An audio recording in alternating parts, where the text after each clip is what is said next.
Bienvenue à l'enregistrement du culte préparé pour le 8e dimanche après la Trinité. Envoie ta lumière et ta vérité, qu'elle me guide et me conduise à ta montagne sainte et à ta demeure. L'Éternel est grand, il est l'objet de toutes les louanges. Dans la ville de notre Dieu, sur sa montagne sainte, elle est belle, la colline qui fait la joie de toute la terre, le mont Sion. Du côté du nord, c'est la ville du grand roi. Ô Dieu, nous pensons à ta bonté au milieu de ton temple. Ton nom, ô Dieu, et ta louange retentissent jusqu'aux extrémités de la terre. Ta main droite est pleine de justice. Le mont Sion se réjouit. Voilà le Dieu qui est notre Dieu pour toujours et à perpétuité. Il sera notre guide jusqu'à la mort. Au nom du Père et du Fils et du Saint-Esprit. Amen.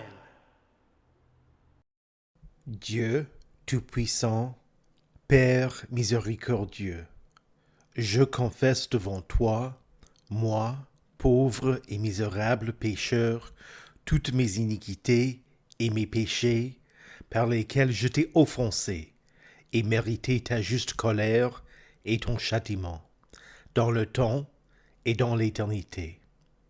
Je m'en repens de tout mon cœur. Je regrette sincèrement de les avoir commis, et je te supplie, par ta grâce infinie, et par les souffrances amères et la mort innocente de ton Fils bien-aimé, Jésus-Christ, mon Seigneur, de m'accorder ta grâce et ta miséricorde. Amen. Dans sa miséricorde, le Dieu Tout-Puissant a livré son Fils unique à la mort pour vous. En son nom, il vous pardonne toutes vos fautes.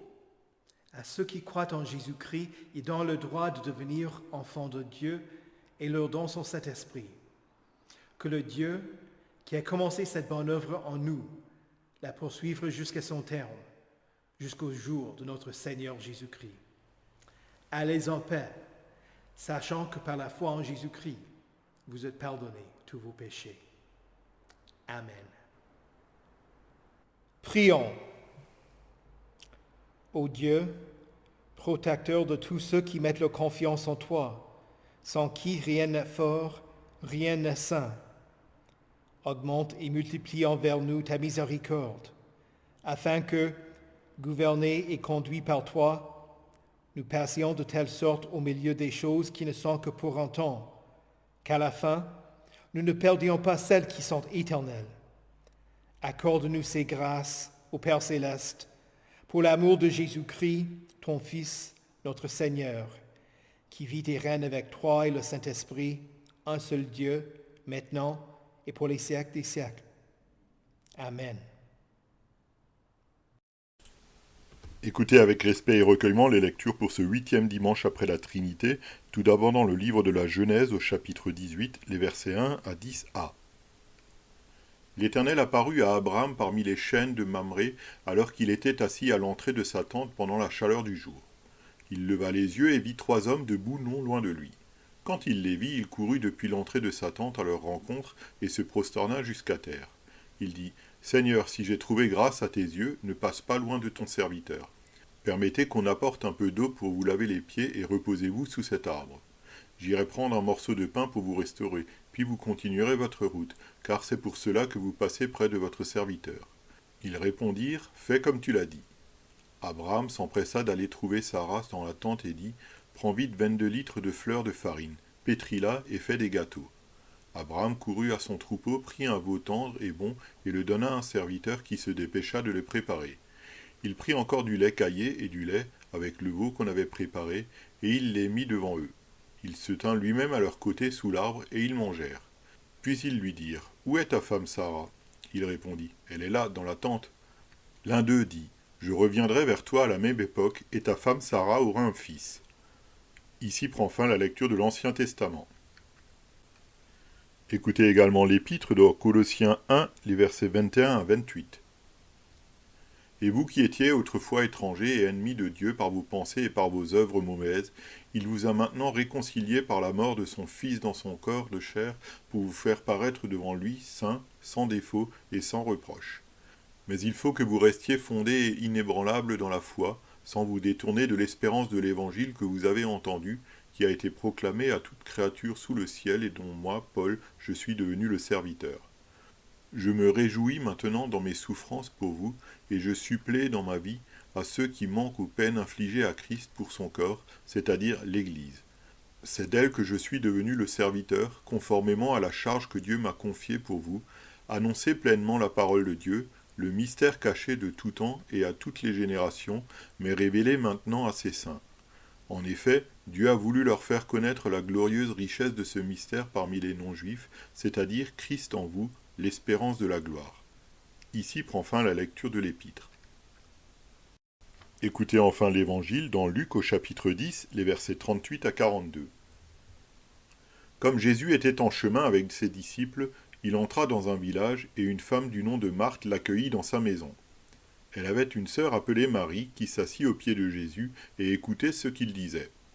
Marthe était affairée aux nombreuses tâches du service. Elle survint et dit « Seigneur, cela ne te fait rien que ma sœur me laisse seule pour servir ? Dis-lui donc de venir m'aider. » Jésus lui répondit « Marthe, Marthe, tu t'inquiètes et tu t'agites pour beaucoup de choses, mais une seule est nécessaire. Marie a choisi la bonne part, elle ne lui sera pas enlevée. » Ici prend fin la lecture de l'Évangile. Heureux ceux qui écoutent la parole de Dieu et qui la gardent. Confessons le troisième article et son explication. Je crois au Saint-Esprit, la Sainte Église universelle, la communion des saints, la rémission des péchés, la résurrection de la chair et la vie éternelle. Amen. Que signifient ces paroles? Je crois que je ne peux, par ma raison et mes propres forces, croire en Jésus-Christ mon Seigneur, ni aller à lui. Mais c'est le Saint-Esprit qui m'a appelé par l'Évangile, éclairé de ses dons, sanctifié et maintenu dans la vraie foi.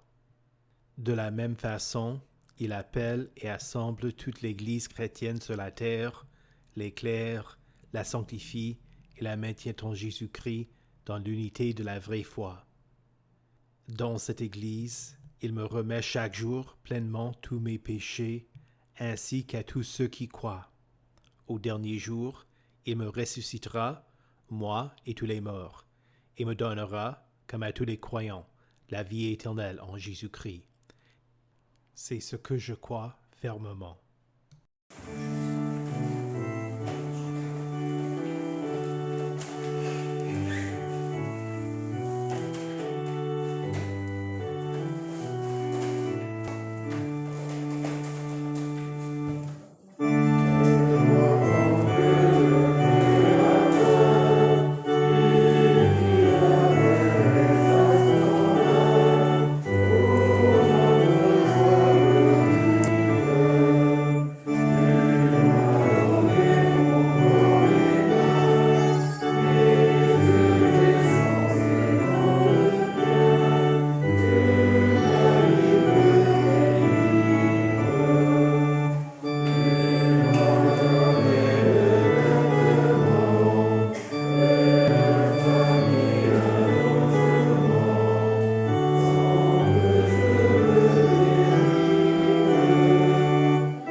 Prions.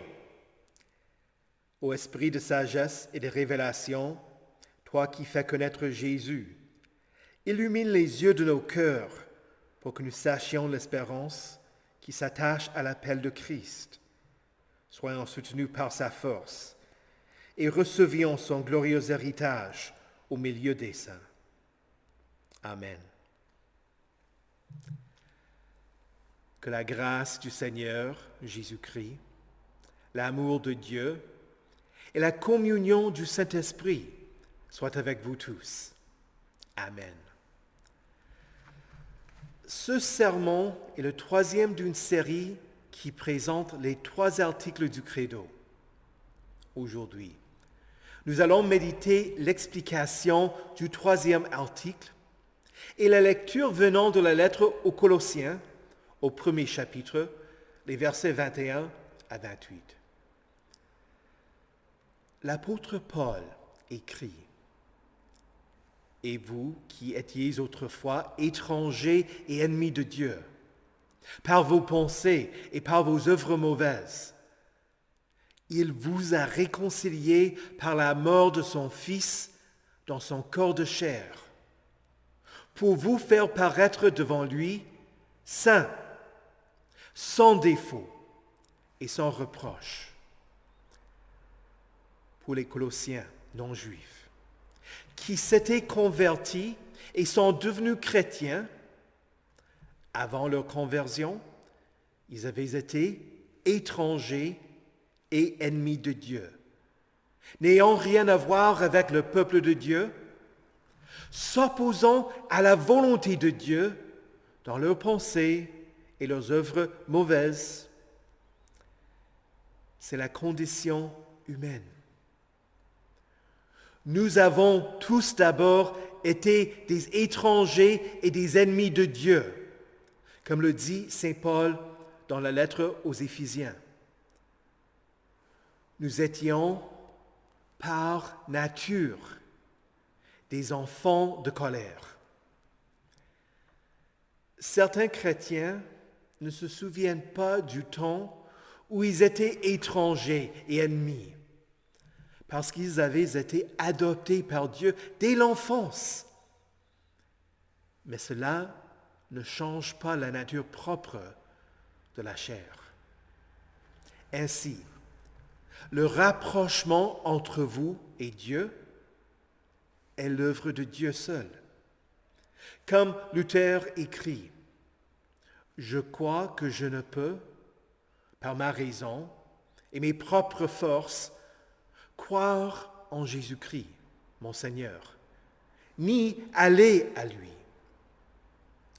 Oui, il y a un aspect cognitif de la foi chrétienne et un renouvellement par l'Esprit dans votre intelligence. Oui, c'est bien le chrétien qui fait des œuvres bonnes et se repent grâce à la régénération du Saint-Esprit. Mais ce n'est pas par la raison ou la force que l'on vient à Christ. Le salut est un don de Dieu. Aujourd'hui, de plus en plus de gens qui croient que Dieu existe vivent comme si leur relation avec lui était neutre. Ils seraient étonnés d'entendre qu'ils sont ennemis de Dieu. Ils ne pensent pas qu'ils s'opposent à Dieu. Ils ne sont pas d'avis qu'ils se révoltent contre lui. Pour eux, au pire, c'est qu'ils n'ont rien à voir avec Dieu. Pourtant, l'idolâtrie, l'orgueil, la haine, l'égoïsme, l'ivrognerie, l'adultère, le vol, les calomnies, les convoitises et tout autre péché sont des manifestations de la haine pour Dieu. Quand ils entendent que Dieu les aime et leur pardonne, cela ne leur parle pas, parce qu'ils ne voient pas de problème dans leur façon de vivre. Ils n'ont pas l'intention de la changer. Et pour eux, si Dieu ne les accepte pas comme ils sont, Dieu n'a qu'à s'occuper de ce qui le regarde. Cela dit, même parmi les chrétiens, il y en a qui adoptent les valeurs du monde, qui ont la démangeaison d'entendre des choses agréables et ils se donnent une foule d'enseignants conformes à leurs propres désirs.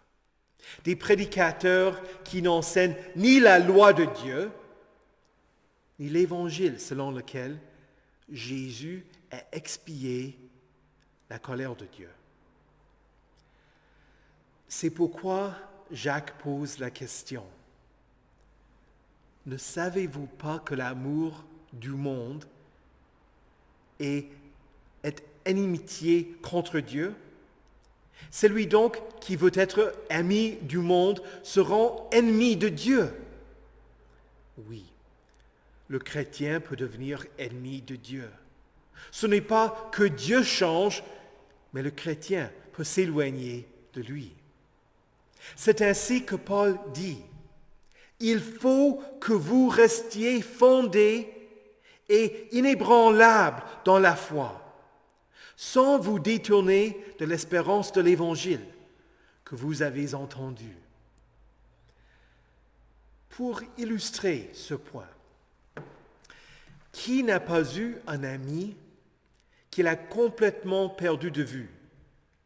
Autrefois, cet ami était proche, mais la vie a changé votre rapport. Vous ne travaillez plus au même emploi, ou l'un de vous a déménagé. Ce qu'il y avait en commun ne vous relie plus, et vous vous êtes éloigné de la personne. Si vous vous êtes éloigné de Dieu, la relation n'est pas rompue au point où Dieu ne puisse pas vous pardonner. Vous connaissez Dieu et êtes connu par lui.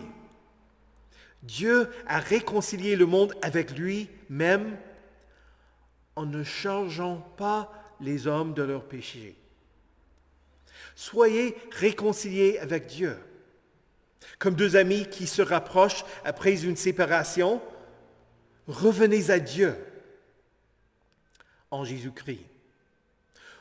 Vous qui étiez jadis éloignés, vous avez été rapprochés par le sang de Christ. Jusqu'à quel point êtes-vous proche de Dieu? Paul prêche le mystère révélé aux saints. Christ en vous, l'espérance de la gloire. Alors, si ce n'est pas le chrétien qui est responsable pour son salut, qui l'est?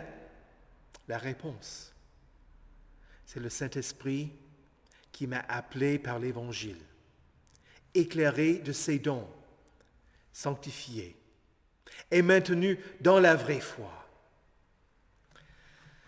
Voyez la progression dans cet enchaînement. D'abord, le Saint-Esprit vous appelle par l'Évangile. C'est la bonne nouvelle de l'œuvre de Christ, l'amour de Dieu, pour vous qui vous change et vous convertissent. Et oui, ce changement peut se faire aussi bien chez un nouveau-né que chez un adulte. Souvenez-vous que le Saint-Esprit descendit sur Saint Jean-Baptiste quand il était encore dans le ventre d'Élisabeth. Ensuite, le Saint-Esprit éclaire de ses dons, c'est-à-dire qu'il fait comprendre la foi, la parole de Dieu, et fait connaître Christ. Paul dit dans notre texte, c'est lui, c'est-à-dire Jésus, que nous annonçons en avertissant et en instruisant toute personne en toute sagesse, afin de présenter à Dieu toute personne devenue adulte en Jésus-Christ. Cet enseignement est un processus continu qui doit se poursuivre tout au long de la vie. Écoutez la parole, lisez la Bible, étudiez-la et méditez-la. et mémorisez-la. Même le docteur en théologie le plus savant a de quoi apprendre. Et ce même théologien a besoin d'entendre la parole aussi simplement expliquée qu'on m'a apprise à chanter quand j'étais tout petit. Jésus m'aime, je le sais, car la Bible dit c'est vrai. Les petits lui appartiennent, ils sont faibles, la force est sienne. Oui, Jésus m'aime, oui, Jésus m'aime, oui, Jésus m'aime, la Bible dit c'est vrai. Jésus m'aime dans mon cœur, il me donne le bonheur et il guide tous mes pas. Avec moi il restera. Oui, Jésus m'aime, oui, Jésus m'aime, oui, Jésus m'aime, la Bible dit c'est vrai. À travers cet enseignement, le Saint-Esprit vous sanctifie. D'une part, vous êtes déclarés justes par la foi en Jésus-Christ. D'autre part, le Saint-Esprit vous transforme pour qu'il y ait chez vous un changement d'attitude et de vie. Il vous enseigne à renoncer à un mode de vie impie et aux convoitises de ce monde et à vivre dans le temps présent conformément à la sagesse, la justice et la piété. Les bonnes œuvres ne précèdent pas la foi et la sanctification ne précède pas la justification. La personne est renouvelée et de cette sanctification résultent les bonnes œuvres, en qui sont les fruits. Finalement, le Saint-Esprit demeure avec vous pour que vous persévériez dans la foi et apparaissiez devant Dieu sans défaut et sans reproche. Par la grâce de Dieu, vous n'êtes pas étrangers et ennemis de Dieu, et si vous l'êtes, Dieu vous invite à lui. Dieu vous a réconciliés par la mort de Christ. Le Saint-Esprit appelle et assemble toute l'Église chrétienne sur terre, l'éclaire, la sanctifie et la maintient en Jésus-Christ, dans l'unité de la vraie foi. Dans cette Église, il vous remet chaque jour pleinement tous vos péchés, ainsi qu'à tous ceux qui croient. Ce que le Saint-Esprit fait pour moi et pour vous, il le fait à travers le monde. Il le fait à travers le monde pour que les gens reçoivent le pardon de leurs péchés. Le Saint-Esprit prend le salut de Christ et vous le donne à chacun de vous à travers son Église, pour que vous receviez le pardon de vos péchés. Croyez et soyez sauvés.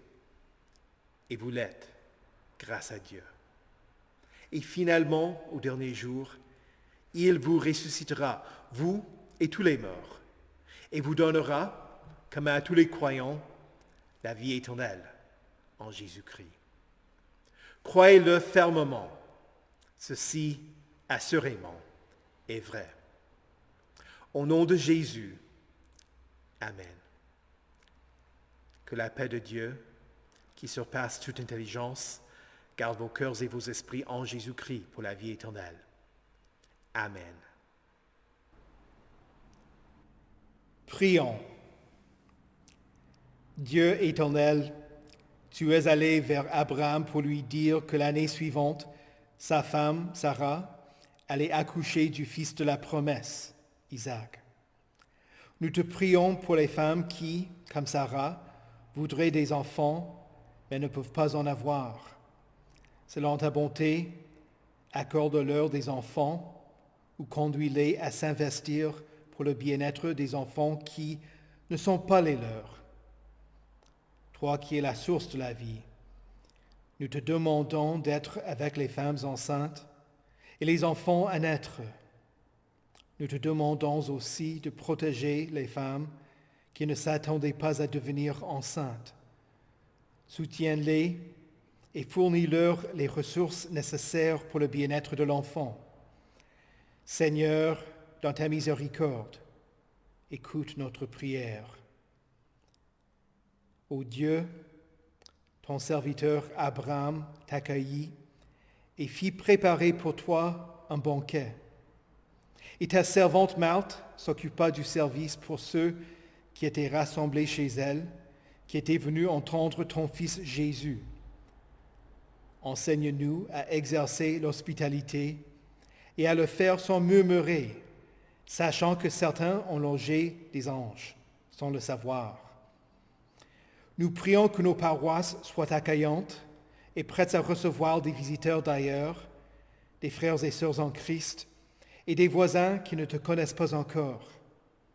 Seigneur, dans ta miséricorde, écoute notre prière.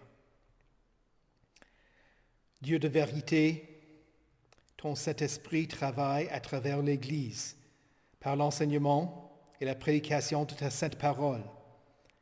Soutiens ceux qui sont devenus serviteurs de l'Église afin qu'ils annoncent pleinement la parole de Dieu et fassent connaître la glorieuse richesse de ce mystère, Christ en nous, l'espérance de la gloire.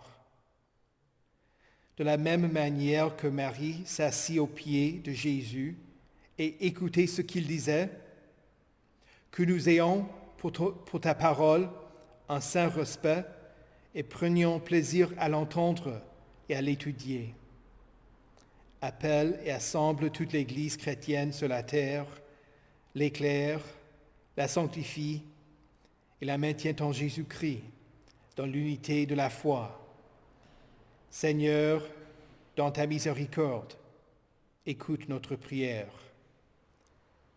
Dieu de la paix, il y eut un conflit entre Marthe et Marie. Garde-nous des disputes qui sont nuisibles et sans intérêt. Que ton Église soit un agent de paix. Réconcilie les frères et sœurs en Christ qui ne vivent pas de manière paisible, qui accusent les autres plutôt que de les excuser, qui n'interprètent pas tout au mieux. Que Christ soit glorifié quand le pardon qu'il gagna sur la croix réunisse ceux qui s'opposaient l'un à l'autre. De même, là où des conflits existent dans ce monde, envoie des chrétiens qui peuvent contribuer à mettre fin aux hostilités. Et retiens ceux qui veulent conquérir d'autres régions et assujettir leurs citoyens. Seigneur, dans ta miséricorde, écoute notre prière. Nous nous remettons nous-mêmes entre tes mains, ainsi que tous ceux pour qui nous te prions, en mettant notre confiance en ta miséricorde, qui vient à nous à travers Jésus-Christ, ton Fils, notre Seigneur, qui vit et règne avec toi et le Saint-Esprit, un seul Dieu, pour les siècles des siècles. Amen. Notre Père, qui es aux cieux, que ton nom soit sanctifié, que ton règne vienne, que ta volonté soit faite sur la terre comme au ciel. Donne-nous aujourd'hui notre pain de ce jour. Pardonne-nous nos offenses, comme nous pardonnons aussi à ceux qui nous ont offensés. Et ne nous laisse pas entrer en tentation, mais délivre-nous du mal. Car c'est à toi qu'appartiennent le règne, la puissance et la gloire, au siècle des siècles. Amen. Recevez la bénédiction de l'Éternel. Que le Seigneur vous bénisse et vous garde. Que le Seigneur fasse luire sa face sur vous et qu'il vous accorde sa grâce. Que le Seigneur tourne son visage vers vous et qu'il vous donne sa paix. Amen.